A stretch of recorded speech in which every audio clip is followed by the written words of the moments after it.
Nous partons derrière les barreaux dans ce nouvel épisode de Dis-moi comment tu pries. La prison, si vous n'y avez pas été incarcéré ou que vous n'y avez jamais visité personne, c'est souvent les images de reportages ou de films qui vous viennent en tête. Eh bien, rencontre aujourd'hui avec quelqu'un qui y est entré pendant 13 ans. Bonjour Marie-Pascale Sobiez. Bonjour. Parmi vos divers engagements en église, vous terminez une mission d'aumônier de la maison d'arrêt de Bonneville, prison de 200 places officiellement, qui accueille souvent bien plus de détenus dans les faits.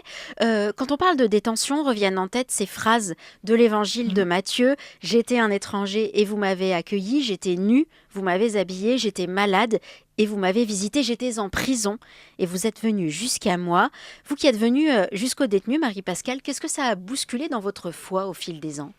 Je crois que ça l'a élargi, ma foi. Élargi d'une part parce que j'ai été confrontée directement avec des personnes qui avaient ce qu'on peut appeler une piété très populaire, qui m'a un peu bousculée quand j'ai eu affaire à eux au début. Et parce que je trouvais que forcément c'était pas assez ceci ou trop cela.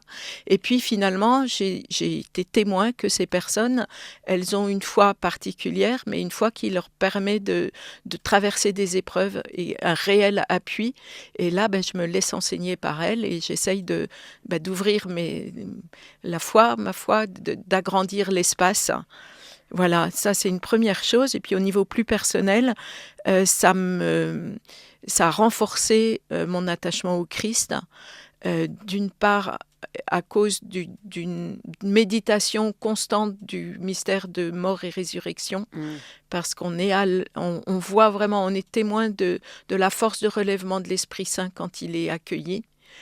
Et puis, j'ai été aussi confrontée à mes limites dans ma capacité à aimer. Quand on arrive aumônier, on se dit « ouais, on va faire du bien, tout est beau ».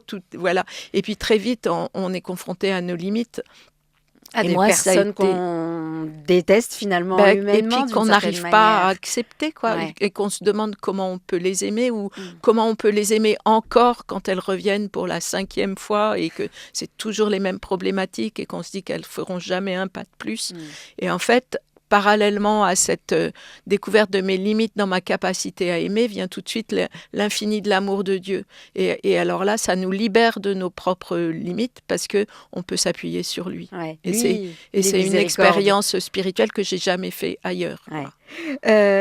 Alors la mission des aumôniers, on le rappelle, permettre la liberté de religion dans un lieu paradoxalement de privation de liberté. Les aumôniers assurent une assistance spirituelle aux détenus. Ils organisent le culte aussi dans la prison. Donc deux formes de prières possibles. Commençons par le culte. Comment on célèbre en prison, en maison d'arrêt ? Alors on célèbre souvent de manière très simplifiée et pas forcément aussi régulièrement parce qu'on a un public qui est très diversifié, en fait très hétérogène dans son approche de la foi et souvent assez éloigné de la pratique religieuse.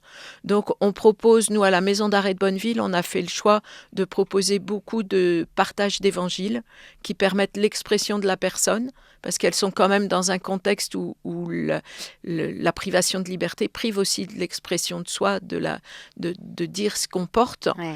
Et là, elles le peuvent et la parole de Dieu rend possible la parole humaine et il y a un va-et-vient entre les deux.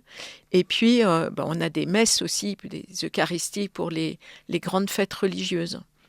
Mais c'est assez simplifié et c'est toujours ouvert à l'inattendu parce que les personnes détenues qui n'ont pas les cadres très serrés d'une pratique religieuse courante, elles vont toujours intervenir pour dire leur pensée, ce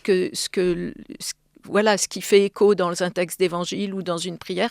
Donc il faut être prêt à l'inattendu et être ouvert aux personnes, et c'est la priorité aux personnes. Ouais, la célébration de la parole peut avoir un déroulé qui peut être bousculé. Quelquefois c'est bousculé, mais on est au service de ce qui leur permet d'accéder à Dieu, donc c'est pas très important. Et alors dans vos visites, celles que vous pouvez réaliser en cellule, je le précise pour le coup, peut-il y avoir une autre forme de prière avec les personnes détenues ? Alors, on peut prier avec les personnes détenues si elles nous le demandent.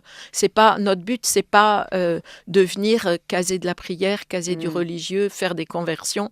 C'est se mettre au pas de la personne détenue et de l'accompagner à son rythme selon ce qu'elle vit et ses questions du moment. Alors quelquefois, il y a des demandes de prière pour des intentions très particulières.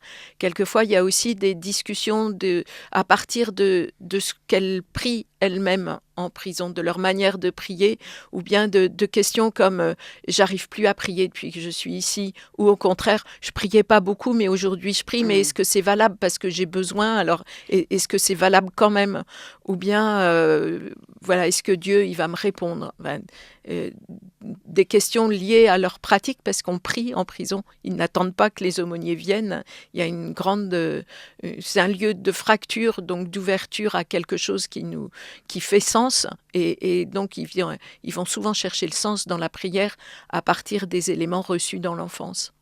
Et il y a aussi, j'imagine, des gens, pour le coup, qui ne sont pas du tout en attente de ça, qui choisissent de recevoir la visite d'un aumônier, Oui. pas tant pour le côté SPI, mais parce que c'est une visite. Voilà, parce que c'est une visite humaine et que c'est une visite qui ne juge pas et qui accueille la personne telle qu'elle est et qu'on n'essaye pas de la forcer sur un chemin ou un autre et qu'on n'utilise pas ce qui va être le cœur de la rencontre pour les affaires judiciaires. Donc cette gratuité, ça permet à des personnes isolées de recevoir des aumôniers. En plus de celle des visiteurs bénévoles. Je vous demandais comment cette mission a bousculé votre foi. Et alors, qu'est-ce que ces expériences de prière, pour le coup en prison aussi, ont pu apporter à votre vie personnelle de prière ? Alors, à ma vie personnelle de prière, elle est peuplée par d'innombrables visages, des histoires humaines que je ne connaissais pas avant, que je ne côtoyais pas avant. Donc, de la prière d'intercession, c'est sûr, qui a augmenté, soit pour demander des choses assez précises, soit à l'occasion d'un procès ou à l'occasion d'une confrontation avec la famille ou d'événements particuliers, mais aussi pour juste confier à Dieu ces personnes-là, qu'on est l'intermédiaire un peu, et c'est dire à Dieu, ne les oublie pas, voilà, prends soin d'eux, montre ta miséricorde, rejoins-les. Voilà. Et puis, il y a aussi une prière d'action de grâce, parce qu'il y a des belles choses, malgré tout, qui se vivent en prison, et on est témoin de belles choses. Et donc, pour ça, l'action de grâce, elle jaillit tout naturellement. Vous pouvez les relire en équipe, toutes ces choses lourdes, fortes que vous pouvez entendre là-bas. Oui, tout à fait. Oui, on est une équipe de 3 actuellement, et on relit souvent les choses. Oui. Et on porte à la fois les intercessions et les actions de grâce ensemble. Ouais. Pour finir, est-ce que vous pouvez nous partager une image forte ou un souvenir particulier que vous garderez de ces 13 années d'aumônier en maison d'arrêt ? Oui, un souvenir fort, c'est un baptême d'une personne détenue, d'un homme, donc